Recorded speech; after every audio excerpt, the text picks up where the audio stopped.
but ifeyo monga chipani tikutsimikizireni pano Malawi Congress Party yaitanitsa msonkhano pali evidence imene pachizungu amati unrefutable yosatsutsika ndeife zimezo tikudziwa. Chachiwiri mwanena kuti kodi ndi mlandu omwewo kapena ayi. Mukumbukiretu kuti Honorable Chimwendo SG wathu wavutika pose pasanauzidwe nkomwe kuti kodi cheni akumusakira ndi chani. So already zosatiuzazo tazizolowera. Koma ifeyo tanena we trust the process, tikupita through our legal system, ndi system ya boma tione kuti kodi cheni ndi chani. Chimodzimodzi ndaching'oma. Ine ndikuyankhulani pamene datengedwa zinatenga nthawi kuti atiuze kuti ndi chani. Kobana adzatitenga. Tinakamvera komweko. So khalidwe longo kuti engali osatsata malamulo ngakhale mtawerenga chigamulo chichi chikuoneka kuti process inatsatidwa poyambayo inali yotani yolakwika. So as of now sitingathe kukuuzani kuti ndizina ndi chani chimene tikudziwa ife anauzidwa kuti chani andi mpaka pano sitinaone summons ya china chilichonse. So kwa ifeyo kaya ndi summons ya zina kaya ndi summons ya pano nkhani njakuti Achimwendo sitinalandire summons yoti pano atakutani kumangidwa. Ndeko nati kudzafusa pano kuti bukwasakaso pazifukwa zanji chifukwa munaenda kubweretsa chani summons, then we can talk.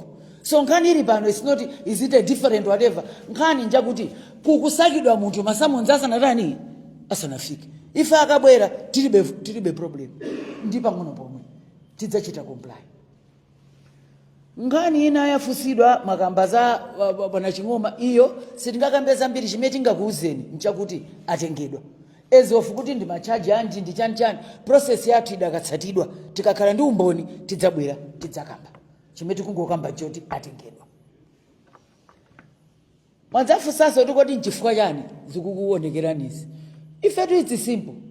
Ndi chifukwa choti anthu awa dzikuakanika akulephera kusangalasa Malawi. Anapanga promise kuti achotsa fees. Akachotsapo 10,000. Anthu akulipilabe fees. Anapanga promise apereka fetereza dzikuakanika. Pana kuti civil service ili madzi sanaonepo salary ikudulidwa aonera awawo. Ndiye chifukwa choti akufuna mkwiyo umenewo autetse akumabwera madzi atimanga ife. Koma tikuuzeni ichi chilungamo sichidumpha kwawayo. Ngakhale mutachita kuti manga tonse a Congress chilungamo choti dzakulakani chilipo. Chilungamo choti mukulephera ndi chimene chichi. Iyi ndi diversion pachizungama tikuona kuti dzakukanika umayambitsa moto kuti anthu adzikathamangira kutiko kumene kuja chifukwa choti iwe ukudzoti zalephereka. 4 months anthu ayamba kale kulira bola Congress sankadzi kuti sugar ngafike pa 5,000 ndi amene mupita mukaone ngakhale sopo ankachapira sankadzi kuti zingakale chonchi. Ife tilati fetereza 90,000 anzatu anthu akugula mpaka na 180. Ndiye chifukwa choti akuopa moto wa Malawi aganiza kuti azimitsa kuti manga ife. Koma unyolo wathu sukupulumutsani. Ife ndiokonzeka. Mukauza DPP kuti ngakata chitoti manganda ana athu omwe. Tikubwerera boma 2030. Ndipo tibwezeretsedwa nda Malawi. Chifukwa choti ifeyo timata zinthu izizi. Tinayika misewu akuiona, cancer center akuiona. Ana ku university, ana uzira kuti muzija ulere, zikukanika. Nde izizi zikutichitikira ifa choti awa amatiopa. Awa kwesa takatere tikala chete koma siziteka. Ino ni Malawi Congress Party ndife olimba ndipo timanji mpaka yeko ana 2030 simtimaliza tose. Nde mukamafusa kuti nkhani ndi chani nkhani ndi manta ndi kulephera. And I'll repeat this in English. What's making us to be arrested? And you look, they're looking at key figures. They want to silence us, they want to finish us, but they've got something coming. This is Malawi Congress Party. We have been around. We gave birth to them. We will get back into power. And in fact, what they are doing is fueling our comeback. And we would like to thank them for catalyzing our comeback. It's things like this that will make us get back quicker than they thought would be there. So we are wearing this as a badge of honor. In fact, even as I'm talking here, if they want to come and arrest all three of us here, we are more than happy. Our supporters will actually say, yes, that means they're noticing the fire that they've put in us. That's the reason why. This is inferiority complex. This is just a signature that we failed to please Malawians. Who knew that under a month, under 4 months, people will be crying and wanting Malawi Congress Party back? I think, is the police independent? We want to affirm, all of us, we have full trust in the police. Malawi Congress Party will never ever, you'll never find us fight the police. We have found them to be people who are law abiding. That's why we are saying, if anybody goes to arrest Honorable Chimwendo, it is not because of the police, because the police of this country are law abiding. We've been with them. I think you remember how we got into government. They were there. They did not block anything that the courts had moved. We want to say as a party, we have full confidence in our police. We have full confidence in the judiciary. And we are here to commit that we shall follow rules, because we know when you trust the process, you are successful. There are no shortcuts to success. We believe in politics that is peaceful, that builds the nation. And let me kindly remind people, other parties like DPP can afford the luxury of destroying this country. Remember, when you talk of Malawi Congress Party, it's the only party that starts with Malawi. We built this country. We are not going to destroy it. And 2030, we'll be starting from where we left.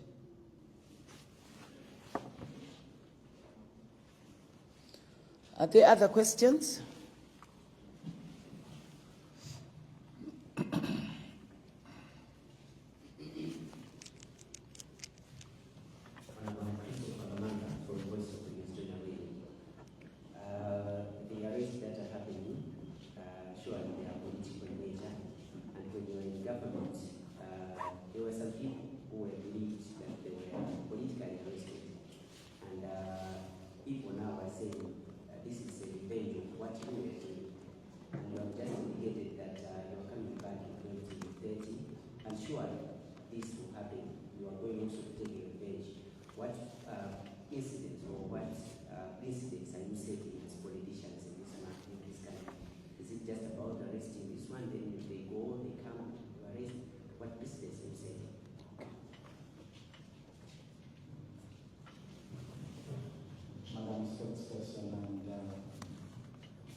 Yeah. Thank you. Kutiti kaliso ndimpata wama one on one eti. Fusoro yamba muna nena kuti tinaona hapo anthu amene inu mukulamulira anthu adali ndi milandu. Tisopsatira ngani. Lero mtakayangana cabinet yonse ndi anthu oti aganiziridwa milandu. Anzathu akulamulirawa atengera mwayi oti talowa mboma kuti tisafusidwe ngani. Tipite kuti tikabisalire kumeneko. Front line yawo yose first 11 ndi maula 11 palibenso ukambirana. Izozo it's a fact. Nde inu mukuti kodi inuyo simudzabwezera aya akulu. Mudzingoona mayina ndi fanto siyana. Awawawa ndi ana pandali. akuganiza kuti kulamula ndi kufinya munthu. Koma zikuchitika apa mutipangira kampeni ya ulere. Ife sitipanga zimenezo, tikalowa timayika msewu mene maonera. Timakonza alimi adzipeza chakudya. Timakonza zafetereza kuti anthu alime adzikhala moyo wabwino. Amalawi akamayika anthu mboma amafuna mavuto awo athe. Sakusaka anthu amene akuyenda ndi mahandicrafts manga chilichonse akangomva tswa mangana amene uyu mangano ayi ife sitingapange zimenezo. Malawi Congress Party ikubwera kudzatukula dziko, ikubwera kudzaonetsetsa munthu wakumudzi ali ndi chakudya, sukulu akupita akutha kulipirira ana ake, kuchipatala kukhale mankhwala. Muchamunaonera kuti naika ma schools of excellence, kunali ma health center, ubale wathu ndi anthu umayenda patsogolo. Tikabwerera 2030 tikukapanga zimene zija. Akana mtali mupite pano zonse zimene nasiya sabwerera mbuyo palibe chikuyenda. So tikabwerera ife tikubwerera kuti tikonze dziko. Nkukayikiraso sewu iwawo akuti mangawo kumeko kakhala misewu ndipo kakhala maskulu. Siti kubwerera mboma ukabweza anthu achepa kwambiri asamazipange overrate. Ife tikabwera ukathandiza Malawi. Osati kuthana ndi anthu oti dzinango agwera nawo sachito dzidzimukoda kuti ndi amatani. Chibwana chachitika apa chifesi tingapange zimenezo. Amalawi akuvutika. Amalawi sativotera kuti tidzikapanga timalito fights tatu tandale ya zimenezo ife ayi. Ndemukati kodi DPP injo yapo chani apa fusana iwo ife situzidziwa. Ife tutangokhala pano amene wanda amene anga yankhe kuti kodi mukuona ngati zikupindulirani chani.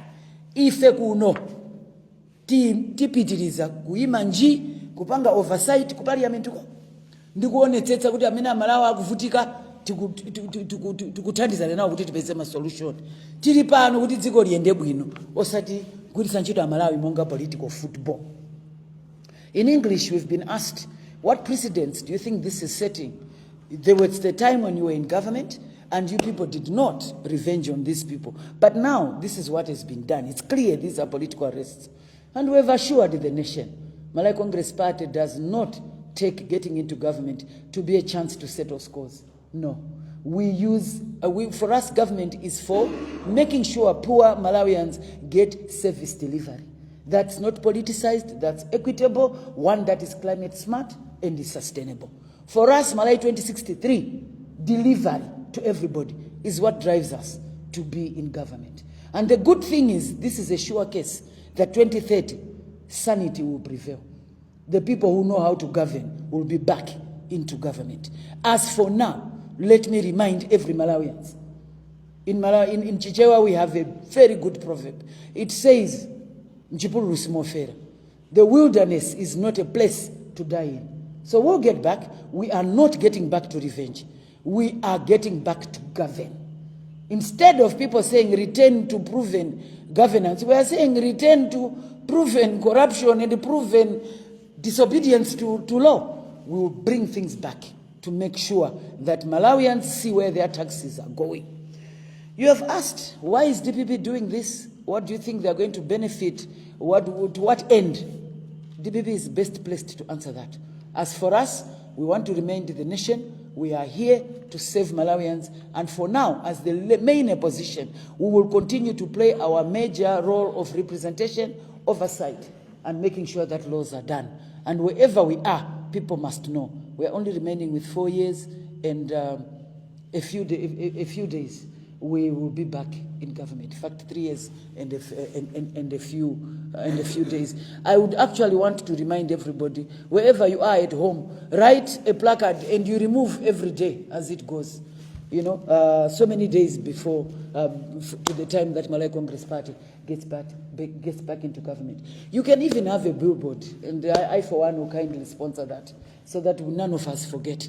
We are just about to get there. So I think I want to thank everybody for coming to this press conference, and let me wrap it up by reminding the Minister of Homeland Affairs, respect the oath that you took. Thank you very much.